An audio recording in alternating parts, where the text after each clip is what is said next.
12 seconds left, San Antonio up 1. All De'Aaron Fox had to do was let the clock die in his hands. Instead, he drove. OG Anunoby met him at the rim, sent the shot into the second row, and seconds later, Anunoby was the one finishing the putback that put New York ahead in the series. Nobody in either building will say it out loud.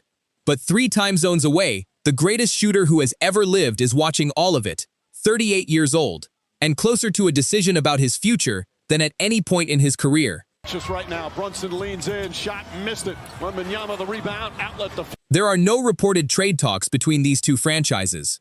None. What you're about to hear is analysts, insiders, and an entire league quietly running the same numbers, not 2 GMs on the phone. But when enough smart people independently land on the same name, it's worth asking why. Let's talk about how bad it actually got in Golden State. Not missed the playoffs bad. Bad as in a franchise standing completely still while everyone else in the West sprinted past it. The Warriors finished last season 37-45. They didn't make the playoffs.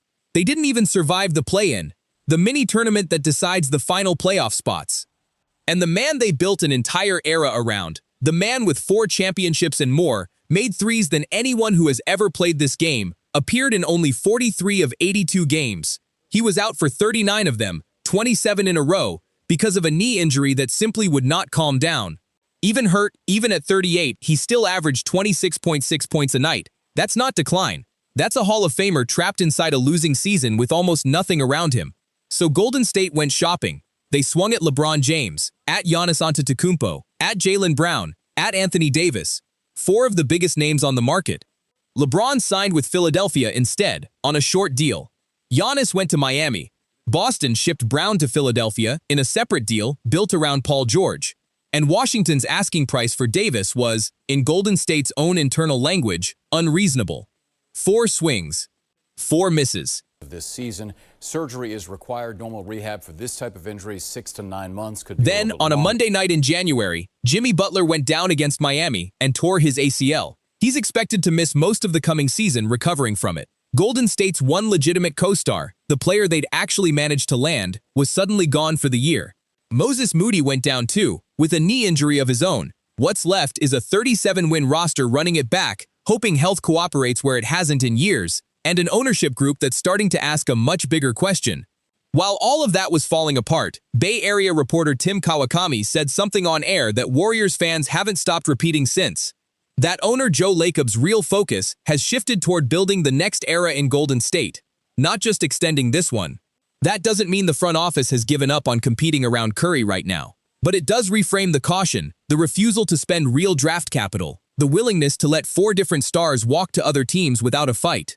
It also puts new light on something Curry said back in April, right after Golden State got eliminated. He didn't ask for a title, he asked a simpler question, whether they could build the foundation again. One side of this partnership may be thinking about life after him, the other side is wondering if there's still a real team in front of him at all. There's even a theory floating around ESPN that takes this further. Tell Curry not to sign anything, let this season play out with on his face. Probably was joking around a little bit, but we know he's forgot more basketball than most people know. And he's no extension. Let Jimmy Butler's deal expire too, and walk into next summer with something like $90 million in cap space, instead of one aging star locked up for 2 more years. It's a cold, spreadsheet version of loyalty, and the fact that it's being discussed publicly tells you Golden State's front office may already be thinking about this differently than its franchise player is. Which is exactly why, 3 time zones away, a very different team just became relevant. Now go 1,500 miles east, because while Golden State was collecting no's, San Antonio was building the best regular season the franchise has produced since the Tim Duncan dynasty. 62 wins, the 2 seed in the West, the 3rd best defense in basketball. And at the center of it, a 22-year-old who doesn't seem to belong to this era of the sport at all. Victor Wembanyama averaged 25 points, 11.5 rebounds, and 3.1 blocks a game, and became the youngest defensive player of the year in NBA history, the first ever to win it unanimously. Every single first-place vote. Raptors 104-101 last night to fall under 500 for the first time this season since a 12. Around him, a young core had started to look finished, not half-built. San Antonio beat Minnesota to escape the second round, then beat the defending champion Thunder in Game 7, on the road, to punch their first finals ticket since 2014. This wasn't a young team getting lucky in April. It was a team that had built something real, fast, around a player the league had genuinely never seen before, which is exactly why what happened next mattered so much. For you to, just kind of handle mentally, emotionally. San Antonio ran into the New York Knicks in the finals and lost in 5 games, as New York won its first title in 53 years.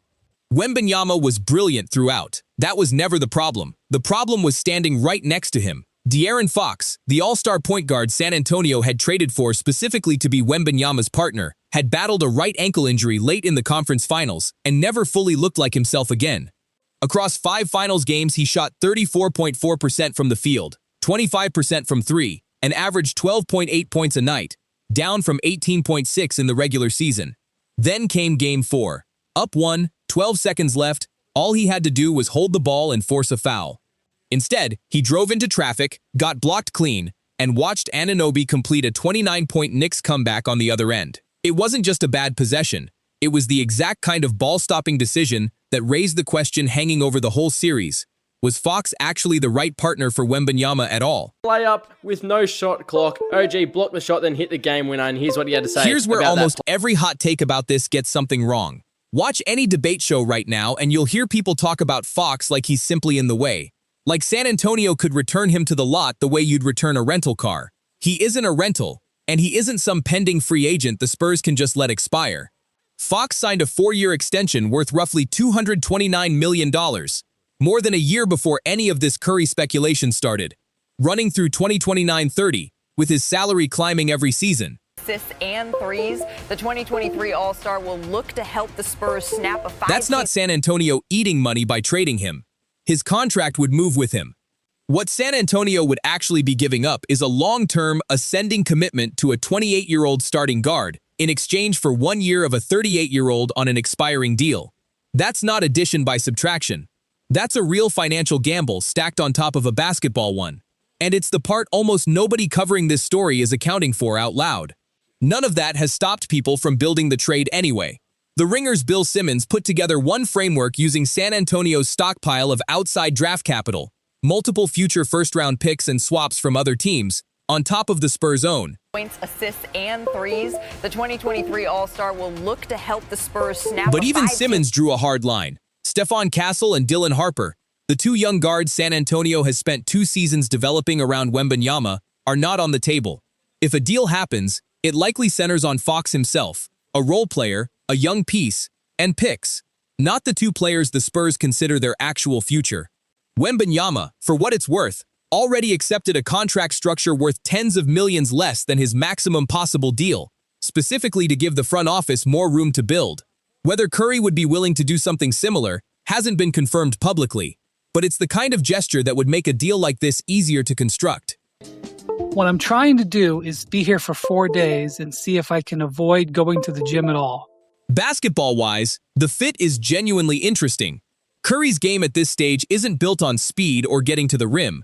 It's built on gravity. Defenses have to account for him from 30 feet on every possession, or he ends the game early, the way he's done for close to 2 decades. Now put that next to a 7'4" center who protects the rim better than anyone alive right now, and just proved it by winning Defensive Player of the Year unanimously. Drop back under a screen to stop Curry, and Wembanyama rolls into a wide-open rim untouched. Send extra help at Wembanyama in the post, and Curry is standing in the corner, unguarded, ball already in his hands. There isn't a clean defensive answer to that pairing. And this isn't just theory. San Antonio is already sitting as co-favorite to win it all next season, tied with Oklahoma City, without Curry on the roster at all. Add the greatest shooter who has ever played to a team that just proved it can win playoff rounds on defense and youth. And you're not talking about a small upgrade. You're talking about the outright favorite, months before the season tips off. But before San Antonio gets too far ahead of itself, does this actually fix what lost them the finals? The identity that got the Spurs to 62 wins wasn't built around a ball-dominant guard running the offense through his hands every possession. It was built around Wembanyama as the focal point, with shooters and defenders filling the spaces around him. Curry doesn't need to dominate the ball. His value is mostly off it. But adding any second high-usage star still changes the shape of a team that just won 62 games playing a very different way. About this play, the Knicks, they came out bad. Spurs came out There's a strong. roster math problem too, and it doesn't go away, it just moves. Castle and Harper both need new contracts in the coming years, and both are expected to land big. San Antonio already faces real cap pressure keeping Fox, Harper, and Castle together long-term. Adding a max-level 38-year-old on top of that doesn't untangle the logjam, it adds another expensive name to it. And then there's the age question no spreadsheet can solve. Curry is 38 and played only 43 games last season. Giving up a proven starting guard, real draft capital, and long-term flexibility for 1 year of an aging star who's already shown he can't stay on the floor is not a safe bet. It's a big one. So here's where this actually sits. A franchise legend in Golden State, whose own ownership may be starting to plan for a future without him. A rising superstar in San Antonio who just watched his team lose the finals in 5 games, one possession away from something different. And somewhere between those two realities, a trade that half the league is quietly building in their own heads, without either front office ever saying a word about it. Curry has spent his entire 17-year career in one uniform. Whether that stays true depends on things nobody outside 2 front offices knows yet. How healthy his knee really is, how much longer Golden State is willing to wait, and how far San Antonio is willing to go for one more shot at a championship they just watched slip away. And if you're wondering what actually broke down for Wembanyama's supporting cast in that finals loss, that's a story with its own trade deadline warning signs. One we're breaking down next.